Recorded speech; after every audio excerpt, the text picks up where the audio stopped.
when you met in the same nightclubs in Sao Paulo, everyone except Adriano in the band was doing something different than music. Movie studies, drawings, design.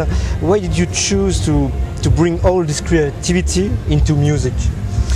It's not. It was exactly like to skip work that we decided to put the band together. It was just because in Brazil, like in São Paulo, if you have this kind of creative work, you end up staying there for like 15 hours, and you really always need to have an excuse somehow to leave. And so the excuse was the band, and like I think we all like took control of every aspect of having a band, like making the t-shirts and making the video clips and doing the pictures and choosing everything because we really like it. Like, and we also like, she's an extremely amazing design. She draws, she makes illustrations. So we have, it's very natural for us that she makes the cover artwork for us and do the prints. And so it's not that it was not a very we didn't decide to do that. It just happened naturally. Yeah, it just happened that everybody involved did something else, and at the end we all collaborated together. Yeah. What is the influence of visual arts when you compose music? It's very important. Like of course we are very influenced by the music that we really like, but for example, like 2 days ago we were watching a John Waters film in the bus, and it was extremely exciting for us. It's something that when we watch movies and even food, all these things, it really makes us, want to make music. It's really, it's not that we listen to music to make more music, like we watch films and buy clothes and we live our lives and we do music. It's very... Okay.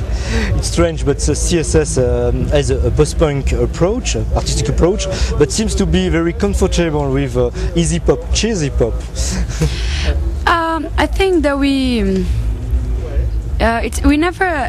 never have, how do I say this?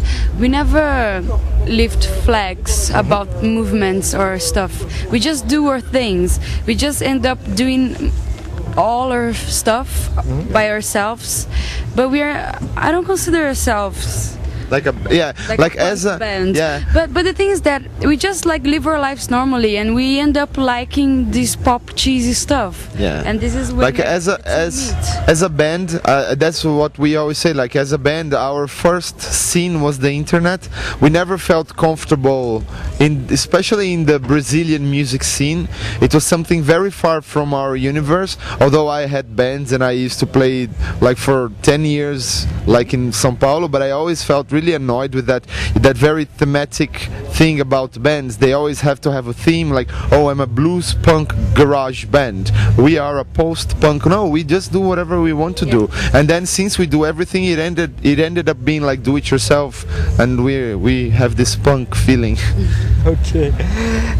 Adriano, you were the only real musician at the beginning. Can you tell us about the relation between you and the 4 other girls? It was very, like, when they invited me, like, because the band started as a bar talking, like we were like drinking, and then said, oh, let's make a band. Yeah, let's make a band.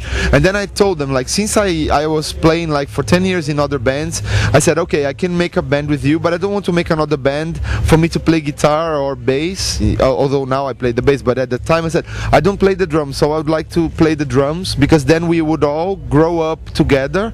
Because I couldn't play the drums at all in the beginning. And then this way we were like we didn't have any ambitions, like we just wanted to get together and make a lot of noise and play, and then we grew up together. Yeah, it was such a great thing, because CSS was the first band I've ever been in, and it's like if you like rock and you're a kid, you're growing up, you always dream about being in a band. But then it had no pressure at all, because nobody was taking it seriously, so it was just very easy, and and full of pleasure to just go there and do whatever we want. It was very uncompromised, like uncompromised thing. Like, you know, like let's just have fun. It's not like, oh, you're not playing right, you know, because I wasn't playing right the drum as well, so I couldn't complain, you know. So it was pretty much like that. We came up from really poor musicians, like technically wise, to now we are really comfortable playing our instruments. It's very good. But when the first album came out, the success was huge. Wasn't a bit frightened for you to be? But it was like this. We released our album after 2 years of band in Brazil, and then we released outside Brazil 6 months after, and we started touring very small bars. So I think that everything that we were doing at the time was very like comfortable for our level, and I think till today, like now we play in bigger places, but it's still comfortable. It's not too frightening. Yeah, it's not that like we put out the album and then we started playing big shows. We had, like, this year CSS is 5 years old. Almost, yeah, 5 years old. So, and then we took like 2.5 years to release the first album. So we did all the stages of from the you know, the band playing in very small venues until where we are playing now. So it was really much about learning, like one step at a time. It was really good. Okay. A word about the next album. You spoke about making a more organic record. What does it mean? Because like when we released the first album, like we didn't know what we were doing, because we were still experimenting a lot of things like musically, and I had a job and I had to work. Everybody had a job at that time, and we used to work like 18 hours a day, and it was very stressful and excruciating. And every time I wasn't working, like I had a little break, I was on the computer making music. So the first album sounds more electronic, because that's how I made the songs. I was in front of the computer making some beats and playing with the synthesizers and this kind of thing. And then after we released the album, we had to learn how to play those songs. It was like a working two times, because first we did the album, okay, now we have the songs and we have to play them live. How are we gonna do? And then that's how we became a band. Like, okay, now, so then we defined, like Ana, you're going to play keyboards and guitar. Luisa, you're going to play keyboards in some songs. And after 2.5 years playing non-stop, we became a proper band. Like we know what we're going to do. So the second album, for me, had to sound very organic, the way we sound live. You decided to record it in Brazil. Can we have a word about this huge Brazilian scene we discover in Europe?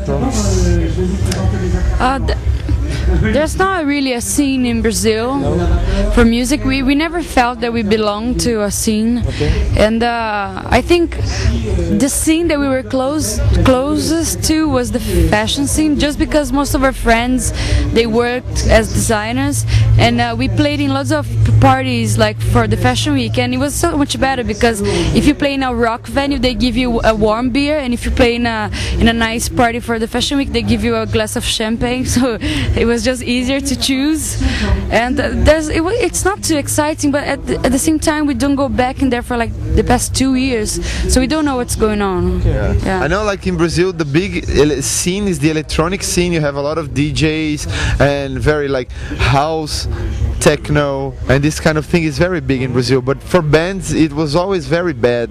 And yeah, like she said, we don't live there anymore. So and when we go there, I don't even go out to clubs anymore. I just want to stay home. Yeah.